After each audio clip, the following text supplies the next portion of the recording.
Welcome to the Woman Worriers podcast, where we're working to help you call a truce with your anxiety. The information in this podcast is not a substitute for seeking help from a licensed mental health professional. Now, here's your host, Elizabeth Cush, LCPC.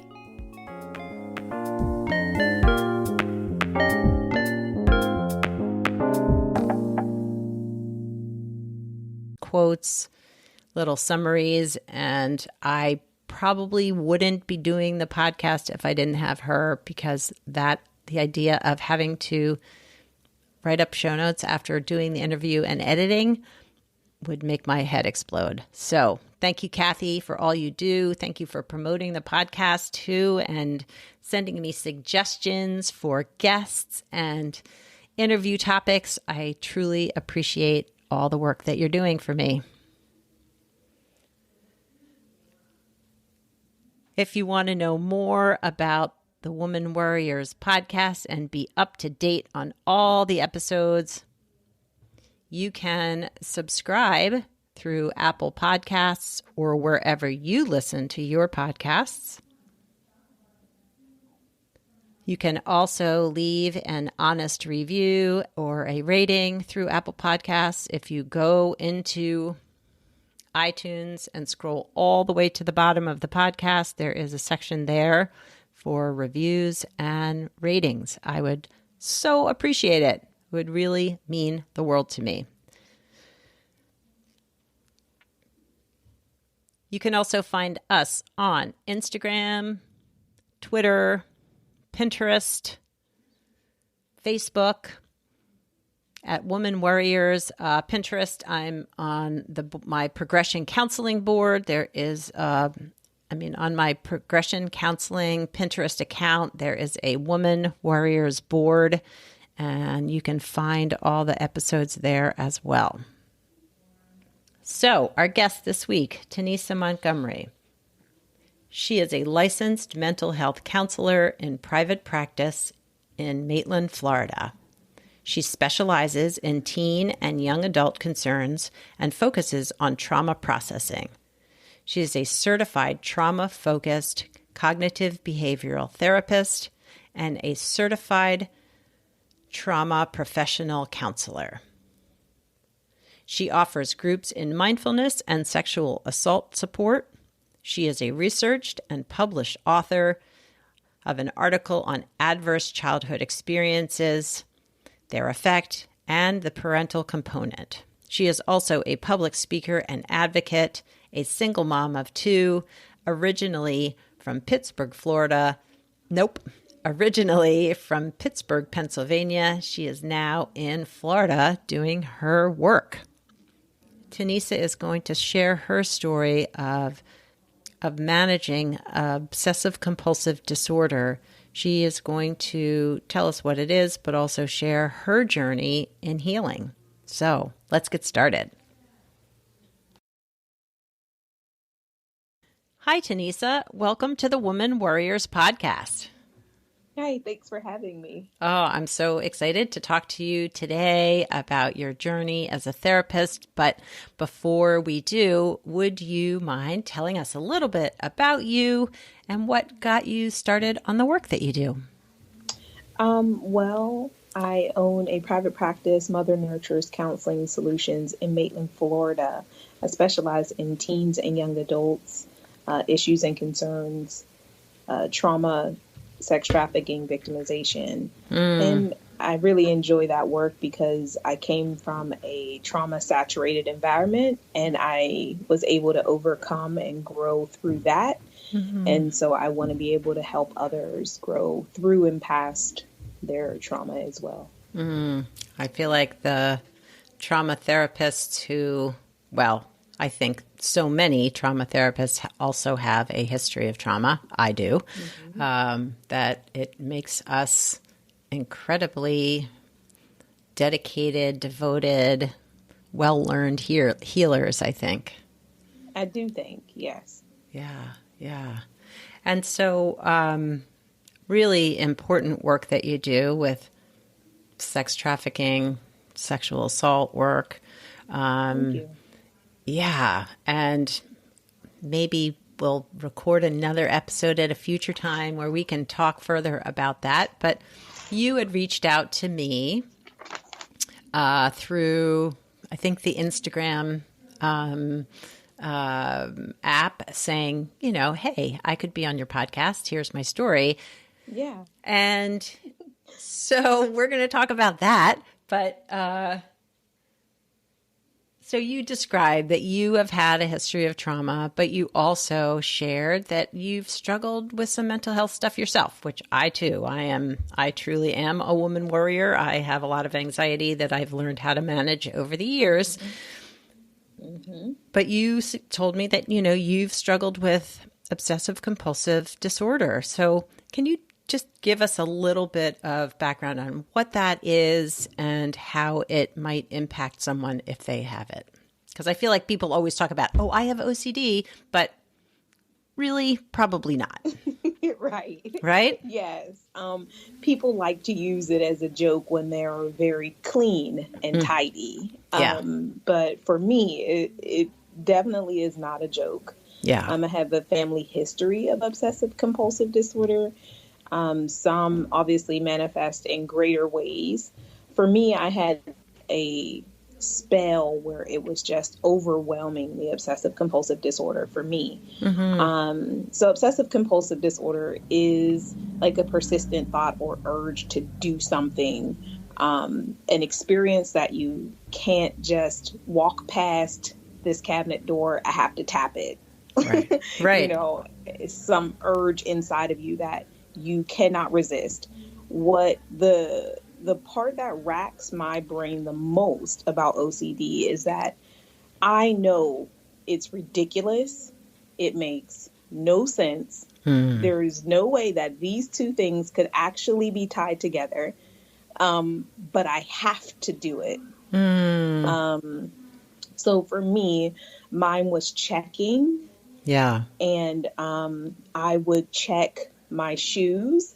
Yeah. And yeah. So I felt like I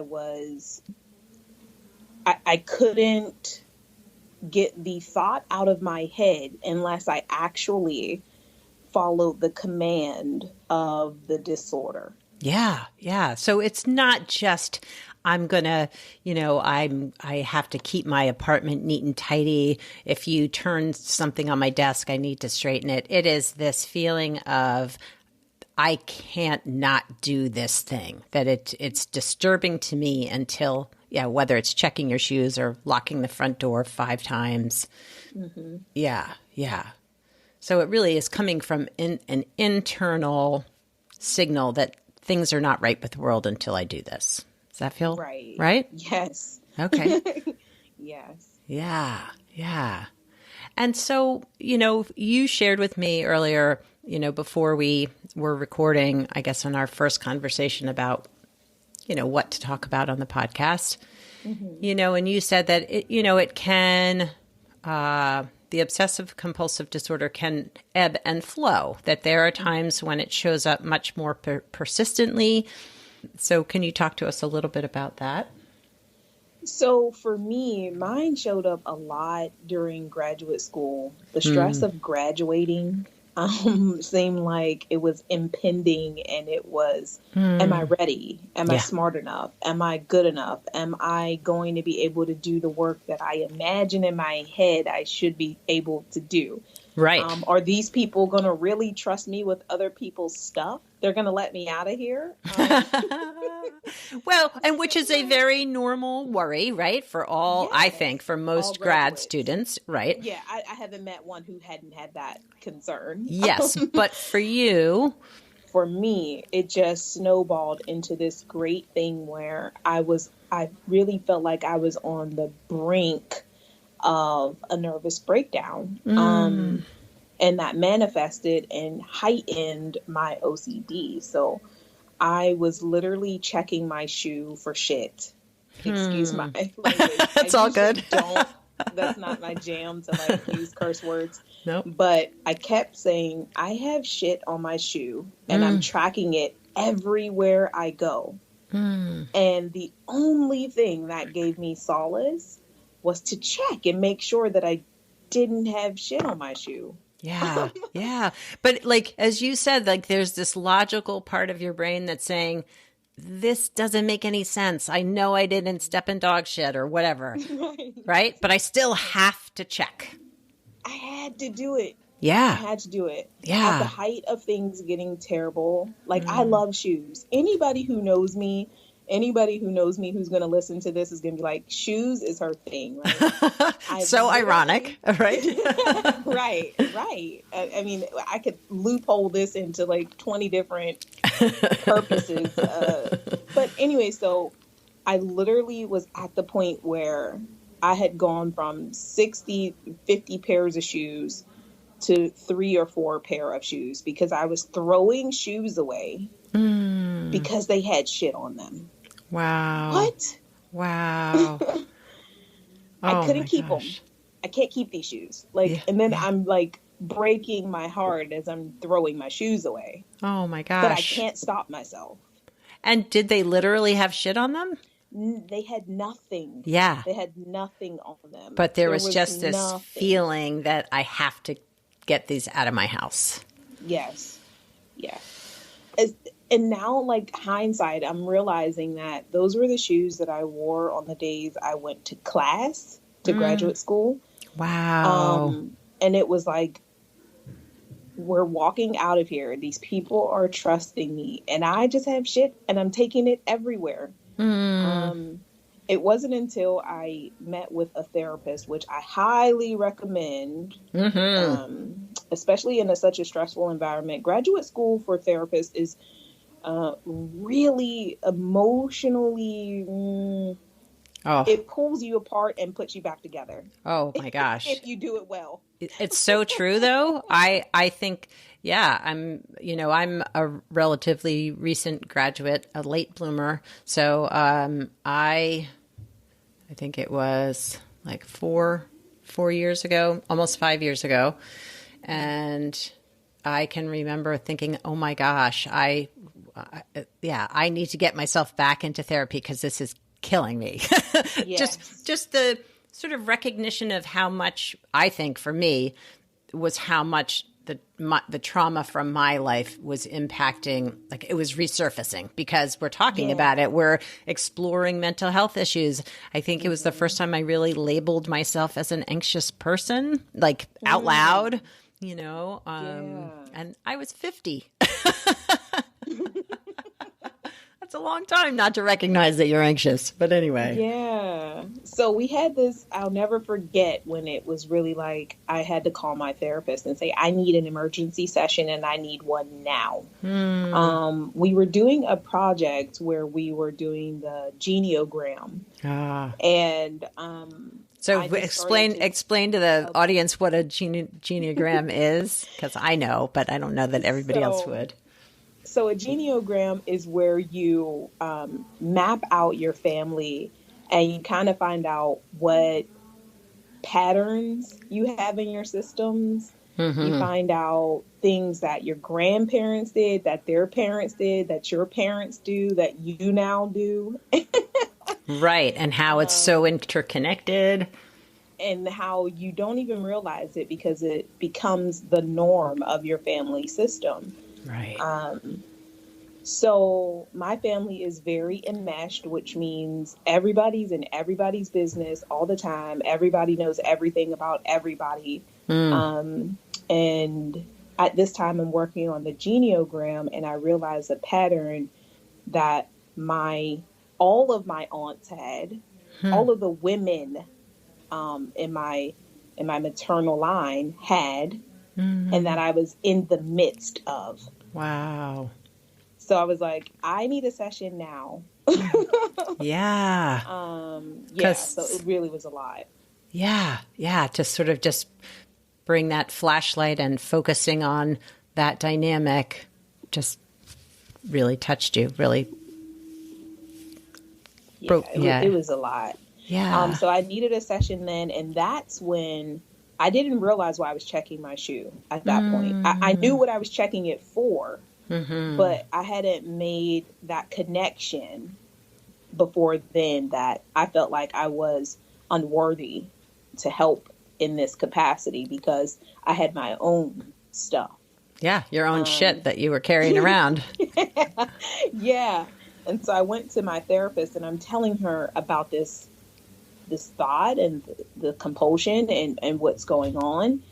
And then she says to me, so you're literally tracking your shit everywhere you go. Wow. How symbolic is that? Oh. And those words just rang in my head. Gives me chills just thinking about like that light bulb. Like, what? For you.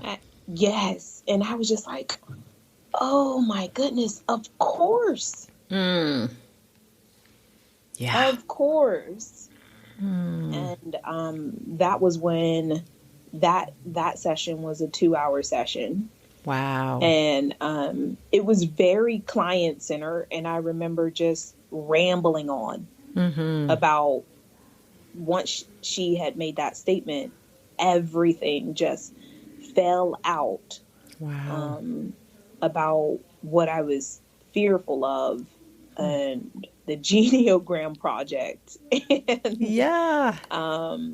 how they were interconnected. Like I didn't put these pieces together because I was in the midst of it. Yep. And I think that's the great thing about therapy when you're honest with your therapist, the connections that they're able to help you see.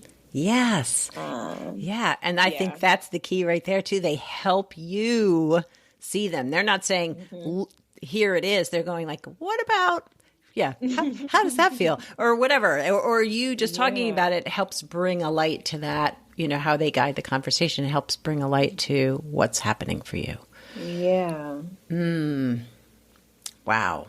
So, there's part of me because I went through, somewhat similar, like, how can I help people if I don't have my own stuff together, right?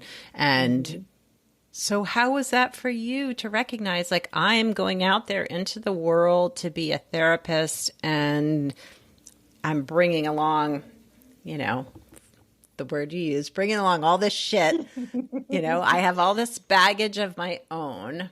Like, what was that like for you to kind of reflect on that, but just also just be with, like, how am I going to be in the world as a therapist if I still have all this stuff? Two things. After that, I went directly to, not that same night, because it was like night at that point. It was like 10 o'clock at night when I left my therapist's office. But the next day I spoke to my advisor and I said, how am I supposed to help people? And he said, we've trained you to separate your stuff from other people's stuff. Recognizing when you've reached your limitation and having the wisdom, intelligence, and insight to refer out when you've gone to a point you can't assist another person in their process. Yeah. And then he said, I've watched you do therapy. I've watched your nature change and grow. I've seen how you are clinically, because during the process, you have to be observed in therapy. Yep. You have to transcribe your therapy. Oh my God. What a nightmare that was. Yeah. Oh my gosh. All of that stuff. So he was like, I see you as a therapist and you're very mindful and aware of who you are and you ask for help when you need it. So I don't see that being any different than how you're going to be clinically. Wow. When you're out in the world. And that was just like, okay, so somebody sees me and sees exactly where I am and says to me, this is how I know you're going to be successful. And said it with such enthusiasm and compassion toward me. Wow. That was just amazing. Yeah. So amazing. So he could see that you were able to, even though you were struggling with OCD, that you were working on it, for one, recognizing it, and were still being able to show up in the therapy room, with your practice sessions and be fully present. Yes. Yeah. Yes. Yeah. Oh, wow. And so, Yeah. yeah, that feels so powerful. And, makes me want to go say thank you to whoever that supervisor was. He's amazing. Dr. Delmonico at Duquesne University. I'm going to give him a shout out. Nice. Awesome. Yeah. Yeah. So great. So great. And what, I think it speaks to what therapy is about, though, right? I mean, no matter, we do get taught how to manage our own stuff because we all have it. Mm-hmm. But still be present in the therapy room. But two, recognizing when you're at your limit, or if there is a particular client that is not the right fit for you, or you feel distress because it's too close to home or whatever, we have resources to refer out or, to do things that help us be the best therapists we can be. Yeah. Mm. Yeah. Yeah.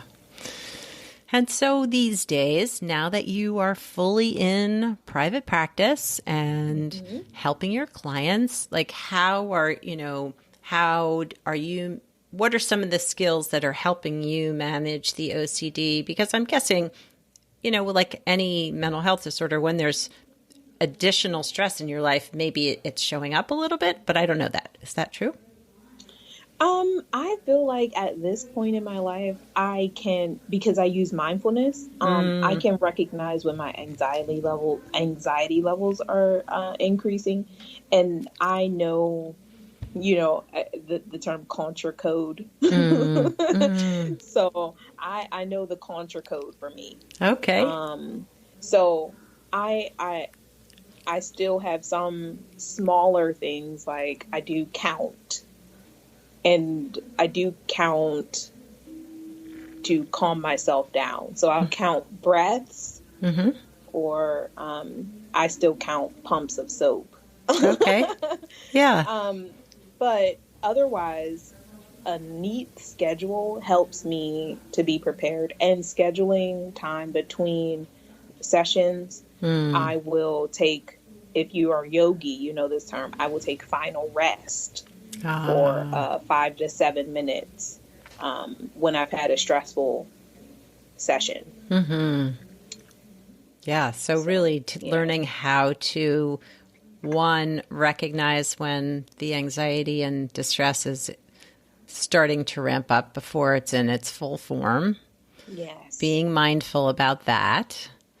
Using your strategies of counting, which I think counting breaths, but counting at all, I think can help with anxiety too. You know what I mean? It's this sort of repetitious and mindful activity that can help ground.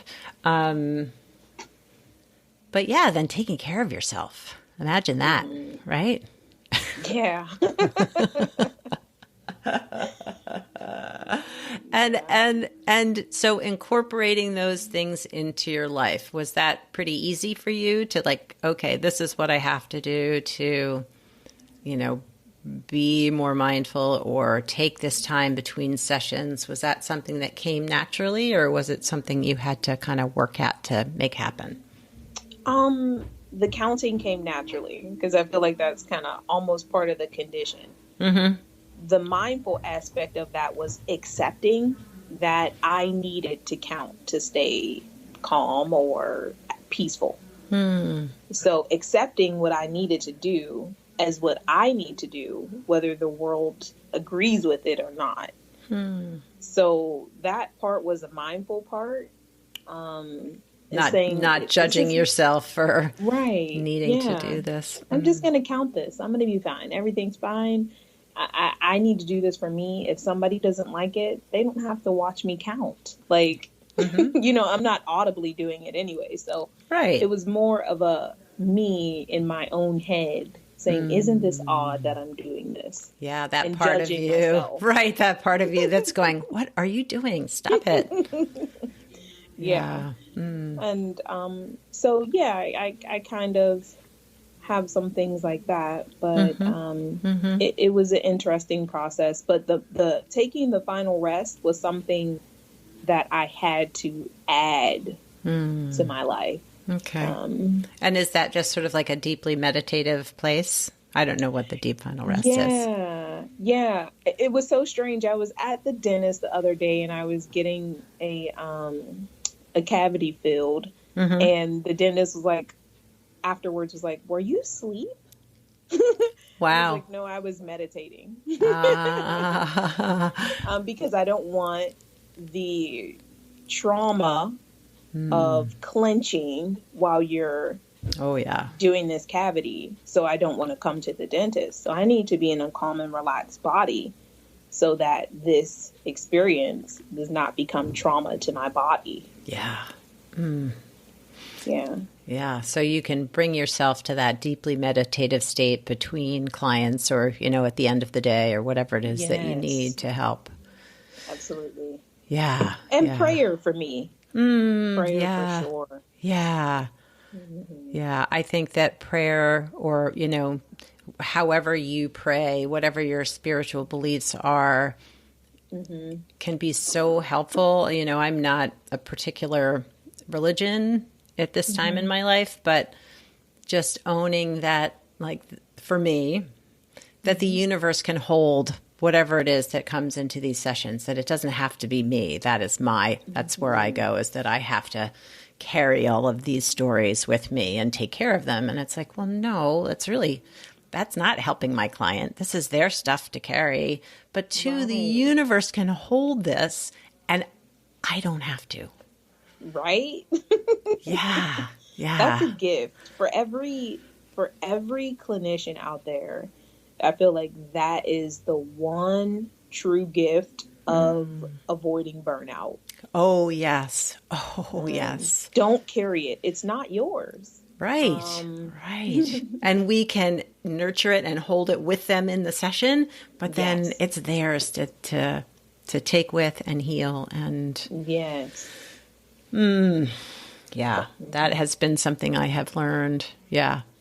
That's a process though. I It will say. is. It Yeah. is. And it's something I have to remind myself of, along the way, because Mm-hmm.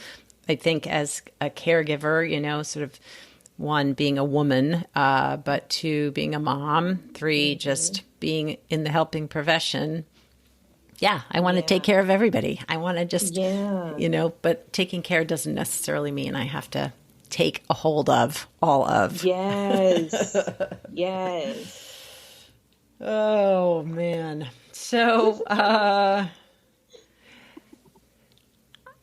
I just so appreciate your honesty and willingness to talk to us today. I think sometimes in our profession, there is this sense that we have to present ourselves as if we're, I don't know, perfect doesn't seem like the right word, but as, flawless, Yeah. that we have it all figured out. Yeah. And, I'm very honest about that. I don't. Right. Me I don't. either. Yeah. And I just appreciate your honesty and willingness to be here and talk about what your OCD, how it's impacted your life, but also how you're working with it and having it, being able to manage it. Yeah. Thank you. Yeah. Because I think it's important. I think, what you shared, that like you have found within yourself ways to manage it. Yes, the help of a therapist is incredibly important, but the ability for you to do it for yourself, to find the skills, to use the techniques, to that's powerful. Yeah. I mean, I just try. So being a Gestalt therapist, I really tap into that part of, first of all, I can't be anything for someone else that I can't be for myself. So I can't teach you something that I don't understand. And I have to understand my body's cues. I've learned that I'm maxed out after 5 sessions a day. I see trauma patients, Yeah. clients who have experienced trauma. 5 a day is it. Yeah. No matter what else is going on in life, I can't do more than 5. That's it. Yeah. I've accepted that. Sometimes I'm a little hard headed and try to do more, but it just never works. Yeah. No, I hear you. I keep Sunday. I literally power off my phone. No tablet, no laptop, Good for no you. driving, no travel on Sundays. Wow. And I just relax. I have to have that because I can't allow the stress of this world to hinder the work that I'm called to do. Yeah. So I pay attention when my body's had enough, and I do what I need to do because I'm in position that I can listen to my body. I have that awareness where I'm like, okay, I'm spiritually exhausted. I need to pray. I'm emotionally exhausted. I need to cry. I'm physically exhausted. I need a nap. Like listening to your body and doing what it requires for peace. Yes. So important. Yeah. Yeah. And that whole mindfulness, the awareness piece of tuning in, so important. Oh. Well, Tenisa, if there were resources that you thought would be important for the listeners to know about as far as OCD or, managing obsessive compulsive disorder, what might they be? I would say the first thing would be to see a therapist. And if a therapist isn't able to help you manage those skills with the additives of coping skills, then they should and naturally might refer you to a psychiatrist. Right. Who can help you get a medication to balance out what's going on in your brain. And there's no harm in that, and there's no guilt or shame attached with that. Yeah. You got to do what you got to do, what you need to do. Absolutely. Yeah. And for some people, the medication piece has to come to help then do the therapy work. Right. Yeah. Yeah. I mean, it could happen in the reverse. See a psychiatrist because you're like, I don't know what I'm going to do and I can't calm down. Right. And they should likely refer you to a therapist as a secondary part to the medication. Yeah. I would say learn to respect who you are, no matter what you're experiencing. Just accept it and respect that this is who I am. That's a large part I felt for me was being okay with who I am. Me too. So much. Yeah. Yeah. Yeah. Yeah. Because that little inner critical voice wants to jump in there and say, no, you're not. But yeah, to be truly compassionate and accepting of where you are, wherever you are in that in your journey is so important. So valuable. Yeah. And I would say if you are interested, there are mindfulness programming everywhere. Yep. Get in with a good one is what I would say. Yes. And mindfulness is different than meditation in the respect that I can think while I'm having a mindfulness moment. Meditation, it kind of wants to inspire you to have a blank mind, which is very difficult for people with anxiety. Oh, yeah. Mindfulness says, have a thought, accept the thought, let the thought pass by. Right. So I feel like that's great for someone with anxiety because we tend to have a lot of thoughts going on. Oh, yeah. And to have a blank mind is almost impossible. Right. So accepting that I'm here, I'm quiet with myself, I'm paying attention to my body and relaxing my muscles as they need to be relaxed. And I'm still thinking about today's grocery list. Right. That's okay. Yep. And I can think about it and let it pass on till the next thought comes up. Exactly. Yeah. Exactly. So how do people find you? Well, I'm on Instagram, which is how we met, at mothernurture_n. I'm on Twitter at mothernurture_n. I'm on Facebook at Mother Nurture's Counseling Solutions. Nice. I have some events coming up for sexual assault victimization support groups. Nice. I teach a 6-week seminar through mindfulness once a season. So the next one is actually in January. Cool. And is that in Florida? Is that face-to-face? Yes. Okay. This is face-to-face in Maitland, Florida. I bring 6 people into my office, lay out mats, walk them through meditations. Cool. It's a 6-week process where they learn to use mindfulness in their daily lives, and then they leave after 6 weeks, and they love it. Yeah. Yeah. I do 2 groups a year here in my office too, which is super great. Love it. Yeah, I love it. Yeah. So, that's kind of that's where you are. Me. Nice. Yes. Nice. Well, I will include all of your social media links and your website in the show notes, so listeners can find those there. Thank you. All right. Well, Tenisa, thank you so much again for being a part of the podcast today, for sharing your story, for being so open and honest with us here. I really, really, really, truly am thankful that you spent the time with us today. Yeah, thank you for having me.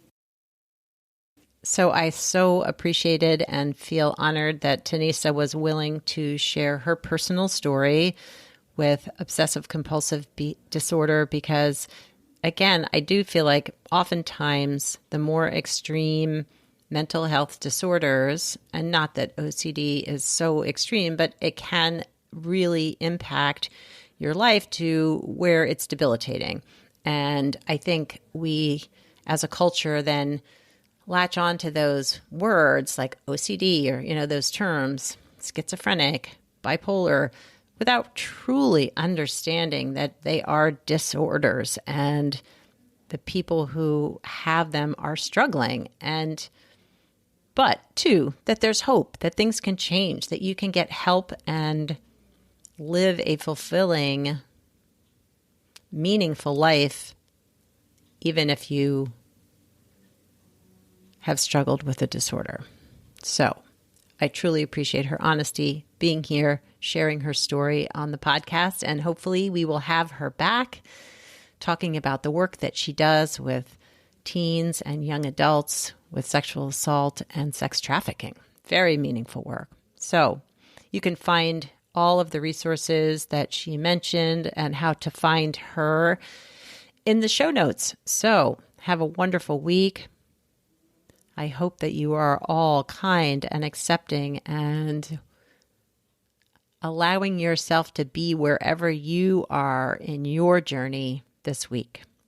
Ciao for now from this Woman Worrier.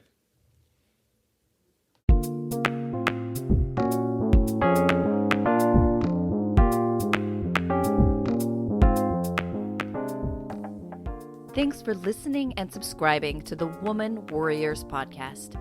Music was written and performed by Andy Cush.